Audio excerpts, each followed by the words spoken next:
Este es un tema muy grande, y en el cual ha habido mucha variación en los últimos momentos, en los últimos años. Hay toda una revolución que es obviamente consecuencia de la aparición de la terapia que puede modificadora de enfermedad, no sé cómo es el disease modifying en español. Básicamente el lecanemab y el donanemab y la plata que hay atrás de eso, ¿no? Todo eso trajo un vértigo en el cual hay también controversia, no deja de haber controversia. Voy a tratar de ser rápido, hay mucha información, es muy difícil hacer algo corto, muy resumido con todo esto, porque el tema es muy grande.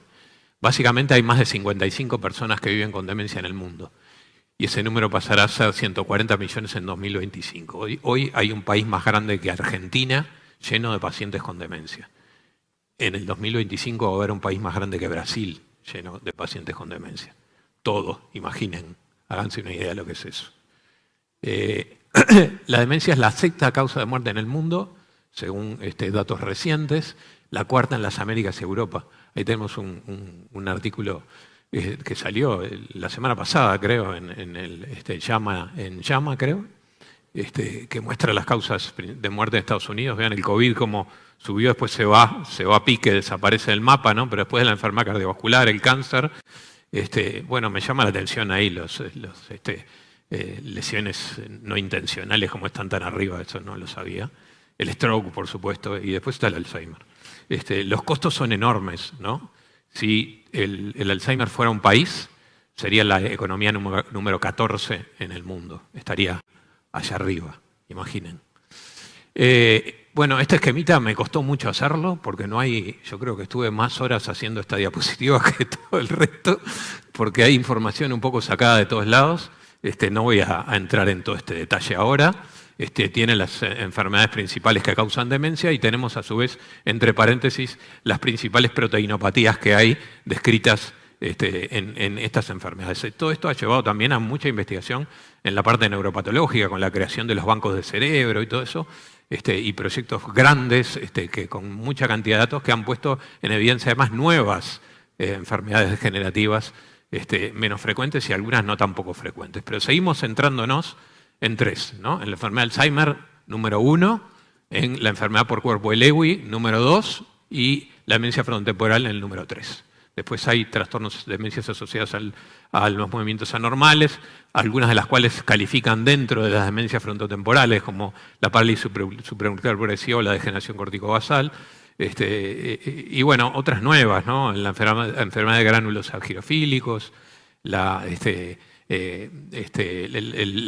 enfermedades de la familia FET, dentro del cual está la FUS, que es el Fused in Sarcoma, que es una proteína también reconocida últimamente. Bueno, vamos a ir viendo algunas de estas cosas a lo largo de la presentación. Es muy importante recordar que en autopsias la mayoría de las demencias son multifactoriales. ¿Tá? Eso, arriba tenemos datos de autopsias de gente que no tiene demencia y vean que la neuropatología muestra demencias o patologías asociadas en la mayoría de ellas y en segundo caso el Alzheimer. En el caso de los que sí tienen demencia, entonces también la patología mixta tiene un papel importante, ¿no? Esto está... No, eso es... Bueno, tener en cuenta eso. También ha sido reconocido en los últimos tiempos todo el proceso patológico de la enfermedad de Alzheimer con la proteína amiloide y tau en el centro, ¿no? Con la degeneración que viene posteriormente ligada a estas dos proteinopatías y el proceso de neuroinflamación que encaja en algún momento del curso clínico y probablemente más al inicio que en etapas posteriores. En conjunto con todo esto, nuestras técnicas han avanzado y tenemos hoy más de 40 años de historia de neuroimagen nuclear en las demencias.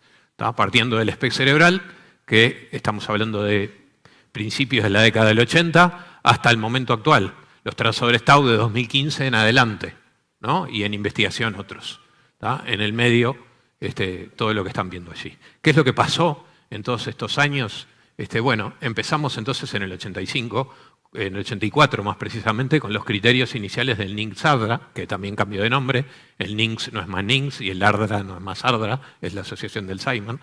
En realidad, en ese momento el diagnóstico era puramente clínico, ¿no? Los famosos criterios de McCann que se utilizaron en un inicio con éxito, después medido bastante bueno, de una sensibilidad de 80% y especificidad de 70%. Por supuesto que en pacientes con demencia establecida. ¿Qué pasaba en esa época? En el 85 se reporta recién por primera vez que la amiloide formaba el núcleo de la placa senil. Hasta ese momento ni siquiera se sabía la existencia de la amiloide y que formaba la placa en el Alzheimer. Había obviamente un desconocimiento absoluto de las interacciones entre amiloide y tau. El primer gen causante de la enfermedad de Alzheimer, de la proteína precursora, el de la proteína precursora del amiloide, se descubre 2 años después, en el 87. El primer modelo transgénico de enfermedad de Alzheimer aparece una década después. Los equipos primeros de resonancia magnética recién comienzan a instalarse. Las primeras publicaciones del SPECT y el PET cerebral datan de ese momento, 80 al 85. Curiosamente, primero fue PET y después apareció el PET hacia el SPECT más hacia el 85 y después a la clínica pasó mucho antes el SPECT que el PET y después el PET vino más tarde. Los primeros anticolesterásicos, el primer tratamiento que hubo para la enfermedad, apareció una década después y la conciencia social sobre la importancia de la enfermedad obviamente no existía. En ese momento usábamos SPECT y lo usábamos y rendía bastante bien. Vean los valores de sensibilidad y especificidad del SPECT, del presente estudio, el estudio que está mencionado abajo, de otros estudios acá, por ejemplo, Jobs et al., otro estudio con 104 pacientes, y la comparación con el estudio de PET, ¿no? De Silverman, los estudios famosos que llevaron a la aprobación en Estados Unidos del uso del PET por Medicare, etc. Y otro estudio de PET. O sea, no difieren tanto como uno tiende a pensar y como la literatura empezó a mostrar después. Hubo como una devaluación del SPECT cerebral, que bueno, a veces pasa eso, ¿no? Queremos una técnica nueva que aparece y pisoteamos a una técnica nuestra anterior que toda la vida funcionó bien. No sé por qué, en cardiología no sé si pasa eso, pero es curioso cómo ha pasado tremendamente en neurología y cómo vemos que con los equipos viejos de SPECT, que tenían una resolución espantosa, se lograban esos valores de exactitud diagnóstica y ahora las comparaciones muestran versus PET que los resultados son mucho peores, ¿no? Este es un estudio una revisión en la que juntamos la literatura hasta el momento que tenía, comparaba directamente, o sea, en los mismos pacientes SPECT y PET. Y bueno, lo mismo, ¿no?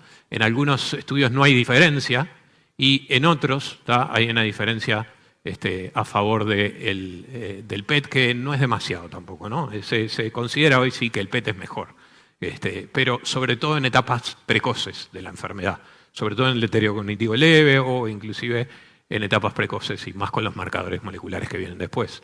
En una comparación en el deterioro cognitivo leve para predecir conversión a enfermedad de Alzheimer, ahí tenemos los valores de rendimiento de cada una de las técnicas, en este caso el FDG y el PET comparada con la atrofia en la resonancia magnética, ¿no? Y el PET lleva la ventaja, aunque no por demasiado, un poco sobre el SPECT, sobre todo en este caso en especificidad, raro, porque en general los reportes previos muestran mejor especificidad que sensibilidad para el SPECT, y la resonancia ahí, ¿no? Por abajo de las tres. Entonces, en ese momento, con SPECT y también con PET después, podíamos hacer el diagnóstico diferencial de las demencias describiendo los diferentes patrones clásicos, ¿no? El patrón posterior, temporal parietal posterior con extensión al precunio y al cíngulo posterior, en el Alzheimer, tanto leve como después severo, difiere del patrón de la enfermedad por cuerpo de Lewy, que muestra como rasgo distintivo el compromiso occipital, un poco más de preservación de los lóbulos temporales, y el cíngulo posterior menos afectado, y la demencia frontotemporal con un patrón de compromiso frontal predominante. Más allá de que hay superposiciones, con esos patrones nos manejamos bastante bien en todos esos años. Y hasta el día de hoy lo seguimos haciendo. Esto es el mismo artículo que mostraba hoy, que compara un poco el SPECT y el PET, muestra cómo es el mismo paciente,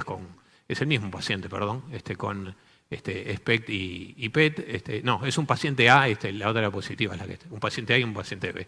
En realidad son pacientes con trastorno del movimiento, arriba con un patrón típico de compromiso posterior que afecta también a la corteza occipital, característico de la demencia por cuerpo de Lewy, y asocia algunas alteraciones en el sistema dopaminérgico, con un putamen derecho y un caudado izquierdo que tienen menor captación específica, compatible con una demencia por cuerpo de Lewy.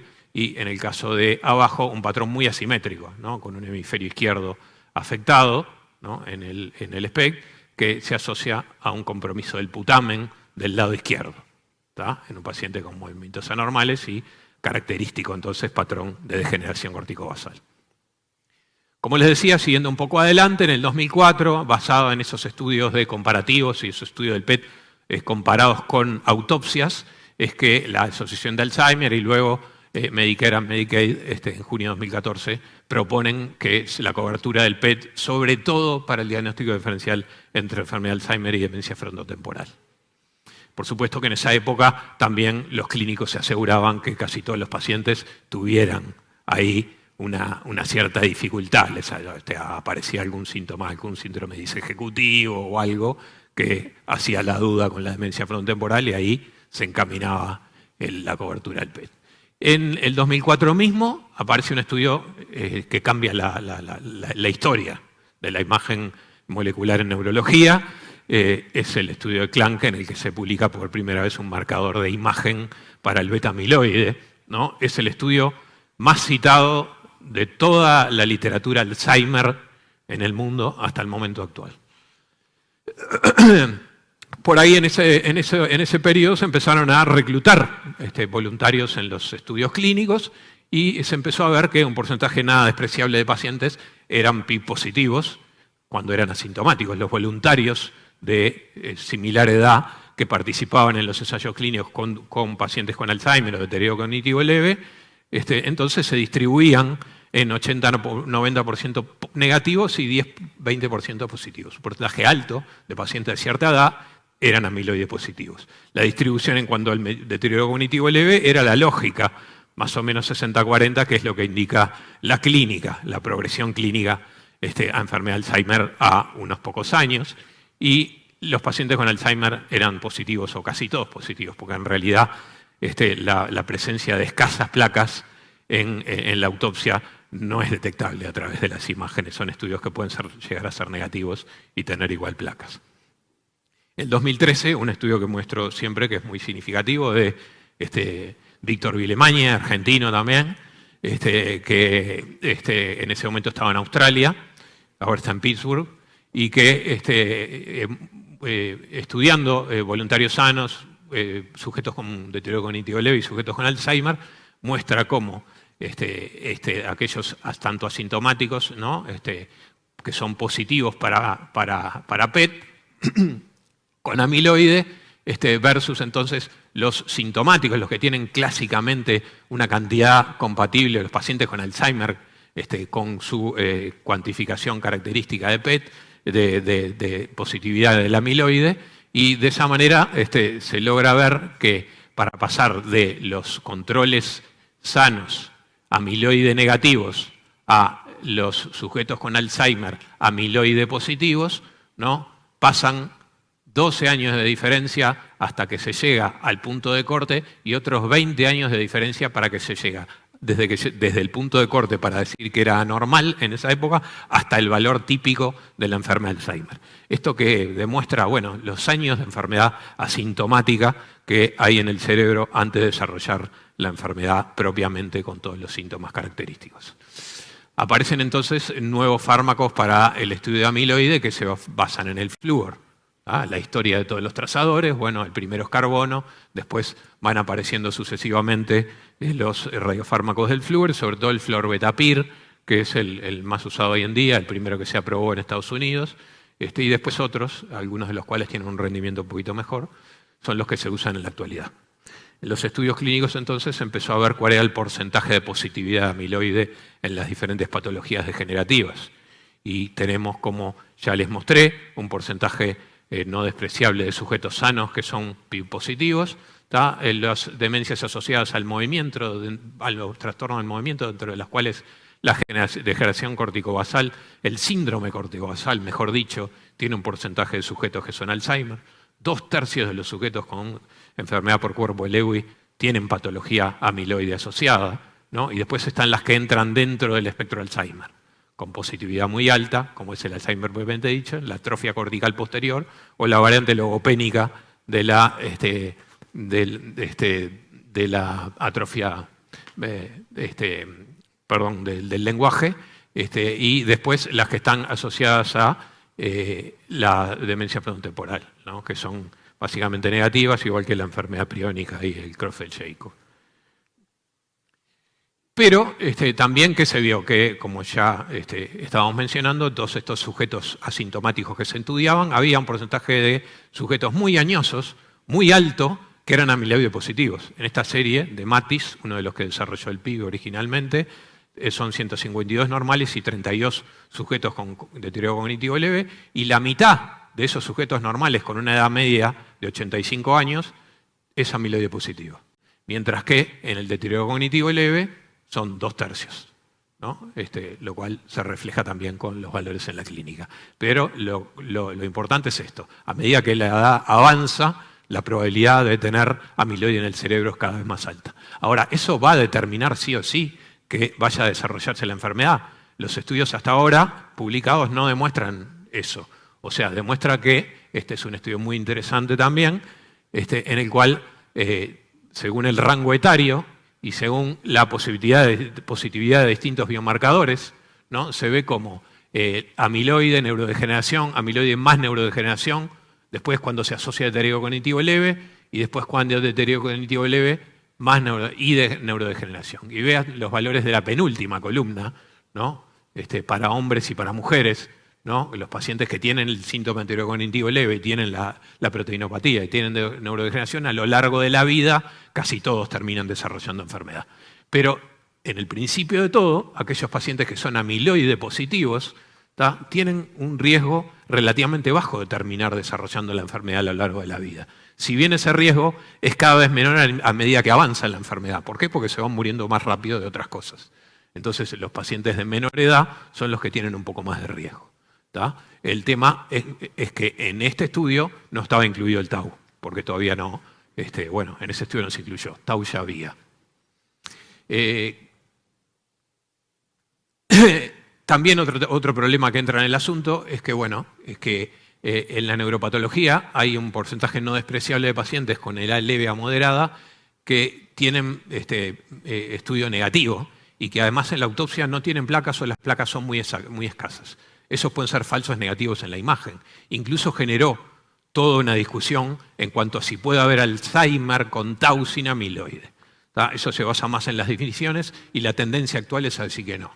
Pero es discutido por autores muy importantes, como el propio Braak, de los estadios de Braak, por ejemplo, o otros autores muy reconocidos.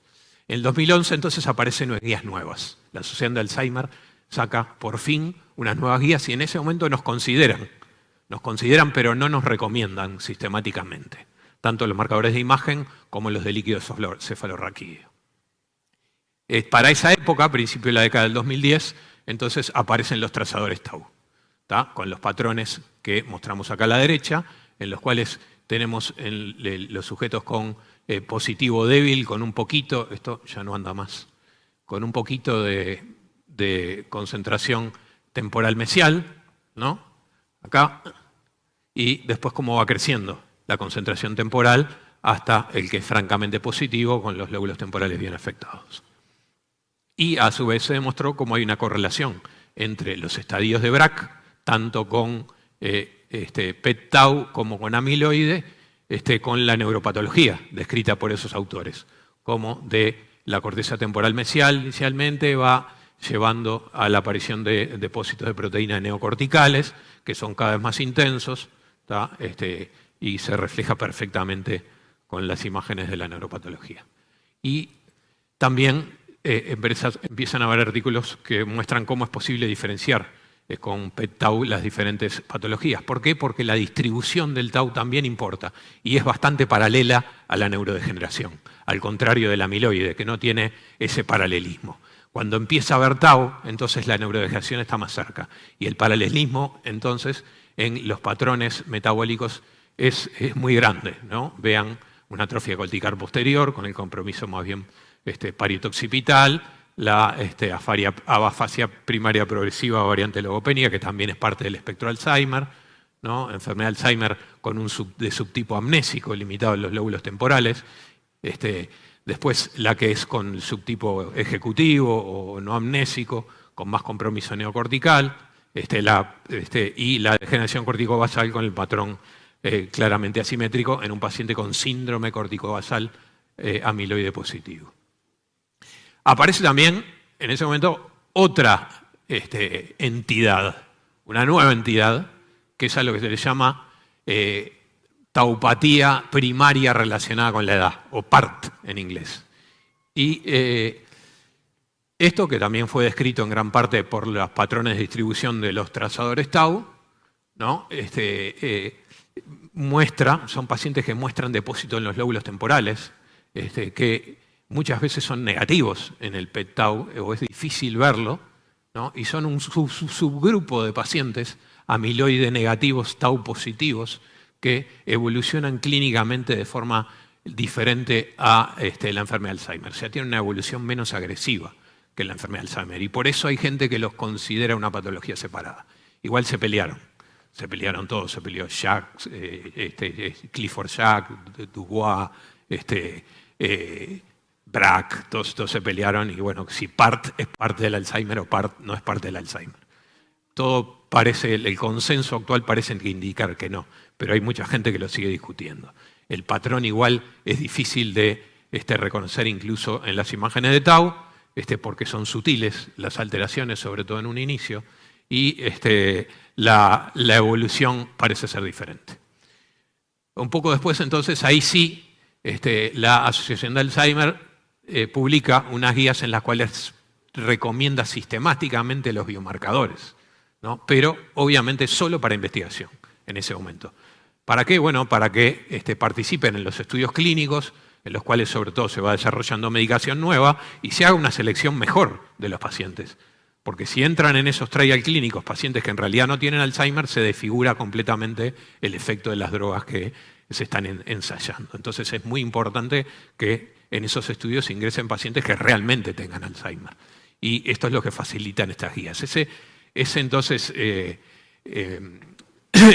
ese patrón, esa clasificación de esas guías empezó a ser muy popular, ¿tá? Y es a lo que se llama la clasificación ATN. Y vamos a mencionar eso en una diapositiva un poquito más adelante. Otra patología que se reconoce por esa época es a lo que se llamó LATE, ¿no? Limbic Predominant Age-Related TDP-43 Encephalopathy. Y ahí aparece otra proteína, la TDP-43. Esta proteína, que es la proteína que ya se sabía que estaba en la esclerosis lateral amiotrófica, y que también posteriormente se descubrió que 50% más de los pacientes con demencia frontotemporal son TDP y no son tau, se reconoce como patología aislada, diferente, en un subgrupo de pacientes muy añosos, con queja de memoria progresiva, pero que no va mucho más allá de la queja de memoria, que tienen esclerosis hipocampal en la resonancia magnética, y tienen depósitos de TP43 y no tienen depósitos de amiloide o tau. Entonces se reconoce como otra patología distinta. Acá está la clasificación ATN, ¿no? Que hablaba. A, amiloide, T, tau, N, neurodegeneración. Esto, que sigue siendo hasta más o menos vigente, ahí 2018, ya está viejo. Ahora vamos a ver más adelante. Igual se discute. Pero básicamente, bueno, tenemos el espectro Alzheimer o el continuo Alzheimer, en el cual tenemos a todos aquellos pacientes que son A positivos, tengan tau o no tengan tau. Y después tenemos el cambio patológico no Alzheimer, o el SNAP, que se le llamó, que es un nombre poco feliz, que es Suspected Non-Alzheimer Pathophysiology, ¿no? Que entra todo ese grupo de pacientes que tienen neurodegeneración positiva o tienen tau, pero no tienen amiloide, ¿no? Y los biomarcadores que pueden entonces ayudar a definir eso, que son los nuestros, ¿tá? El PET con tau, el PET con amiloide, y los del líquido cefalorraquídeo. Y después, por supuesto, la neurodegeneración a través de la resonancia magnética, el PET con FDG, el espectro obviamente ya quedó en el olvido, ya no se mencionó nunca más, y marcadores de líquido cefalorraquídeo. En los últimos años también empiezan a aparecer los marcadores plasmáticos que todavía no se incluyen sistemáticamente. Acá tenemos ejemplos de la clasificación ATN, ¿no? Tenemos a la izquierda un Alzheimer completito, A positivo, T positivo, N positivo, con depósitos de amiloide a la izquierda y abajo y arriba, y a la izquierda abajo el tau, y tenemos la resonancia con atrofia hipocampal. En el medio patología EA más SNAP, es decir, que es amiloide positivo, pero este es negativo. Al ser tau negativo, en ese momento no podía considerarse dentro del espectro de Alzheimer, pero la neurodegeneración es A positiva.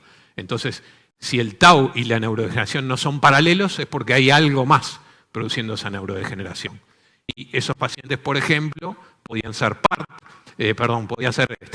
late, TDP43,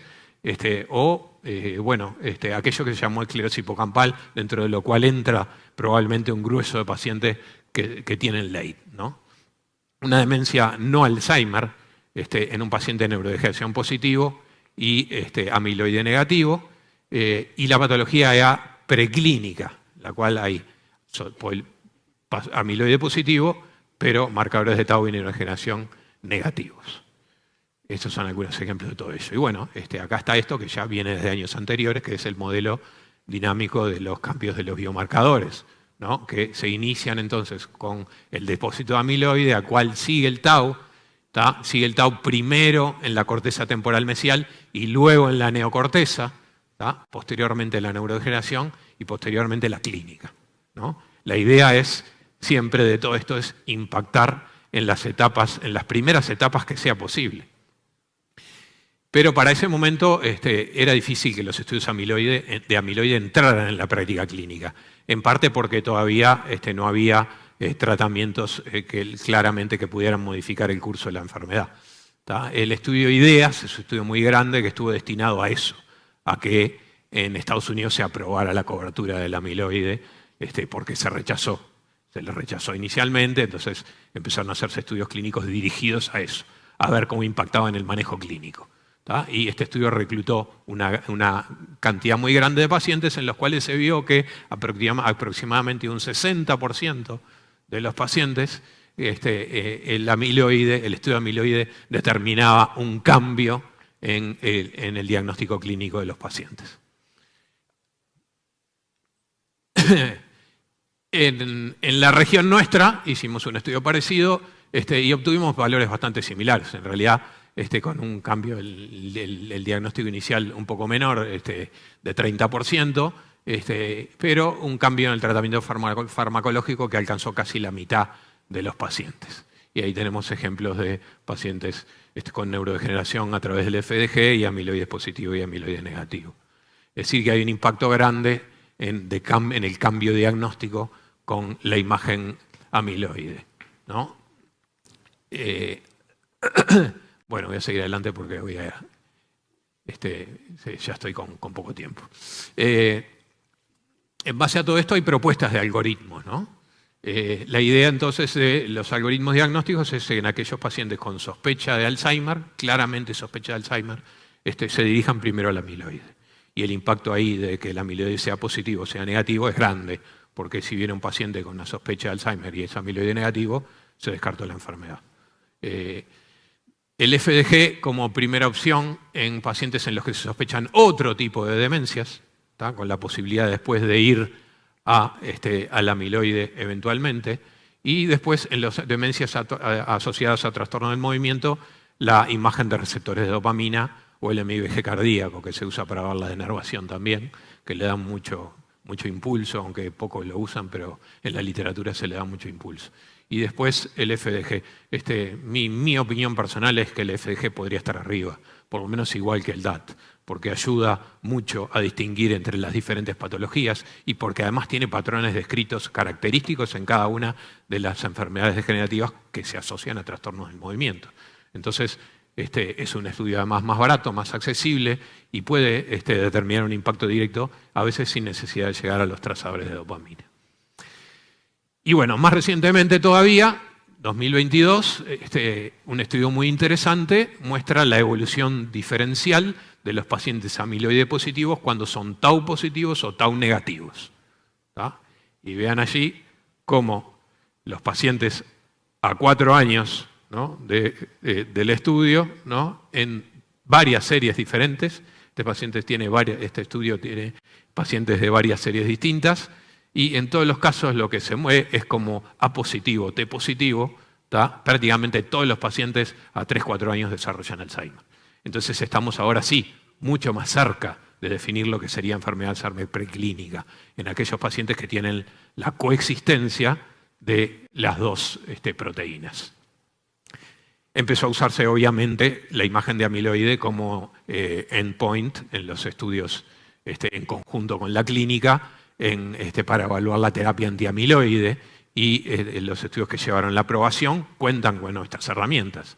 Y allí se ve cómo el lecanemab es capaz de lavar en varias semanas la carga de amiloide en el cerebro, ¿no?, con respecto a placebo, ¿tá? Y a su vez el impacto en el deterioro cognitivo, que es menor que el lavado de amiloide, pero que existe y que generalmente se establece en valores cercanos al 30%.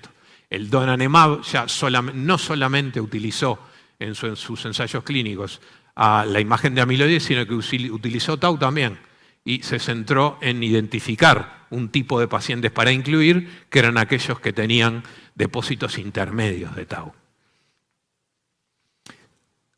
A su vez, nuestros estudios ayudaron también a desarrollar los marcadores plasmáticos. Y ahí se ve la buena correlación que hay entre los biomarcadores en plasma con las imágenes nuestras. Y es la herramienta que tiene que utilizarse por consenso para evaluar el rendimiento de estos trazadores que van a pasar a la clínica en cualquier momento.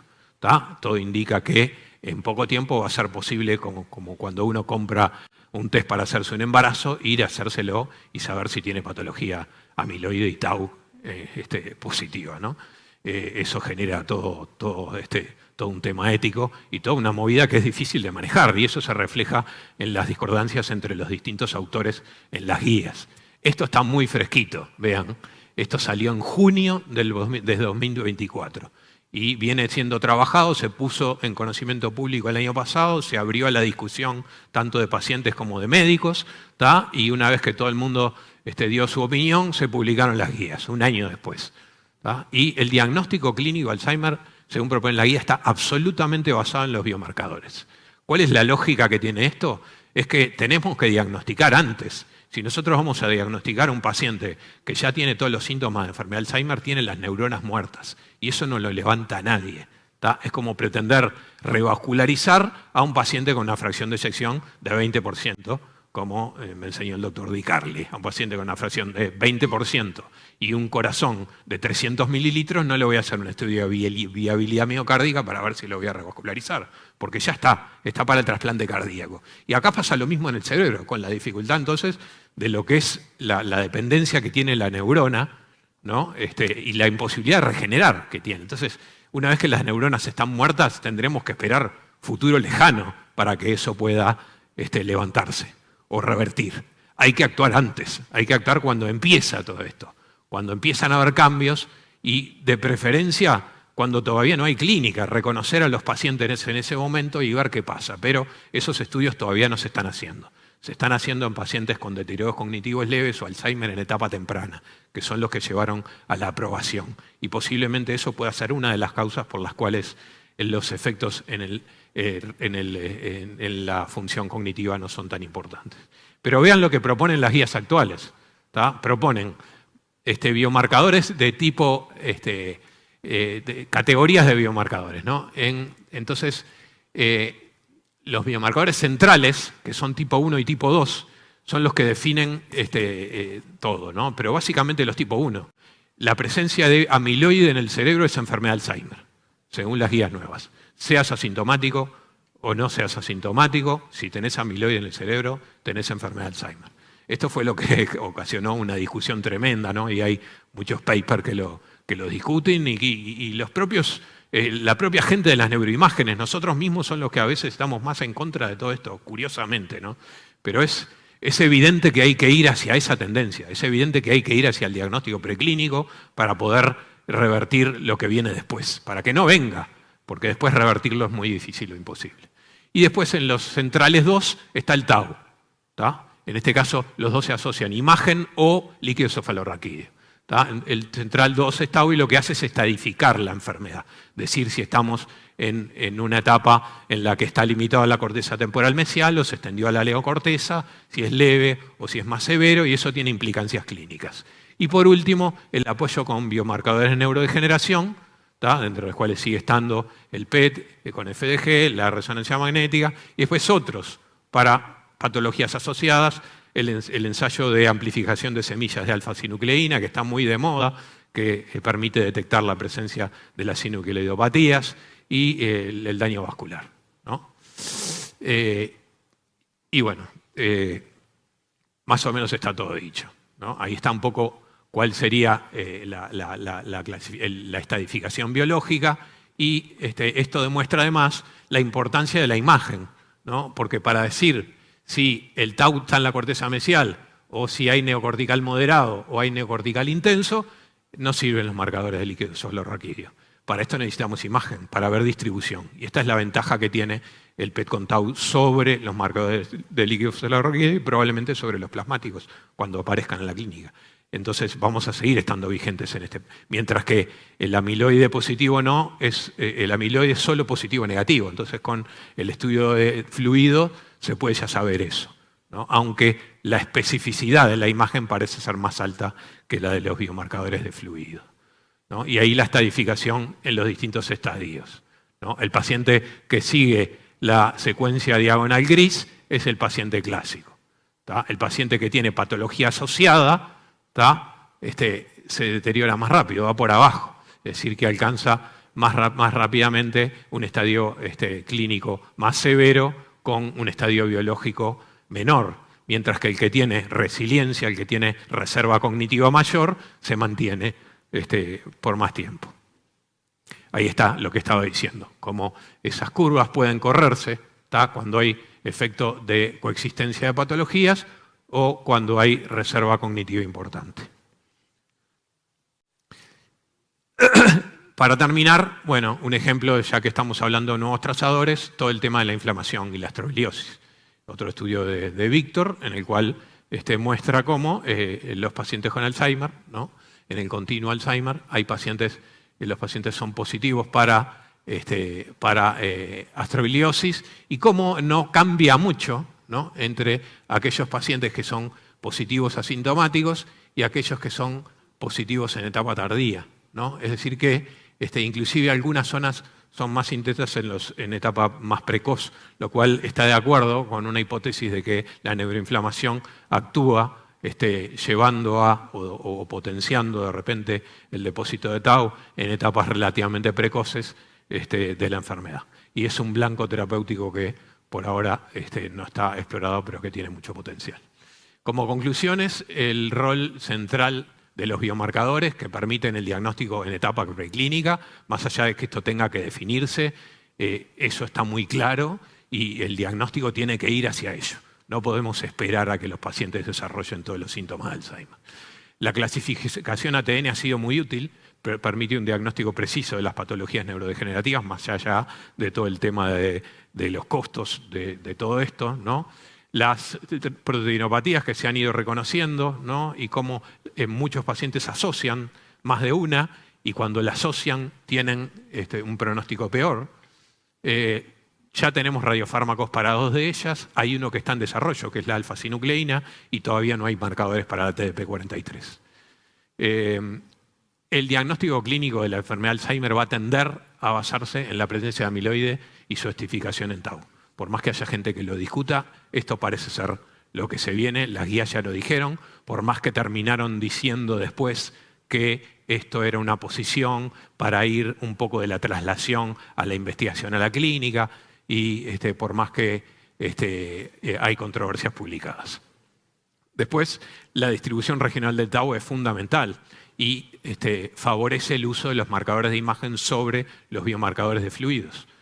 La FDG y los trazadores de dopamina tienen utilidad en las demencias asociadas al movimiento, sobre todo en la enfermedad del cuerpo de Lewy y los trastornos del movimiento que mencionábamos antes. No hay que perder el foco, el FDG es capaz de resolver un alto porcentaje de los pacientes con deterioro cognitivo y cuando no tenemos los trazadores de imagen molecular para amiloide y tau, hay que seguir usando el FDG. Y si no tenemos FDG, el SPECT sigue siendo una alternativa válida porque por más que lo hayan borrado de todas las guías actuales. Y bueno, como conclusión final también, la neuroimagen nuclear ha tenido y tiene un rol fundamental en el entendimiento de las enfermedades neurodegenerativas, el diagnóstico, el desarrollo de otros biomarcadores y está teniendo un rol muy importante en el desarrollo de tratamiento específico para la enfermedad. O sea que vamos a asistir a cambios grandes en las últimas épocas, en las próximas épocas. Todo esto viene muy acelerado y bueno, veremos cómo sigue la historia.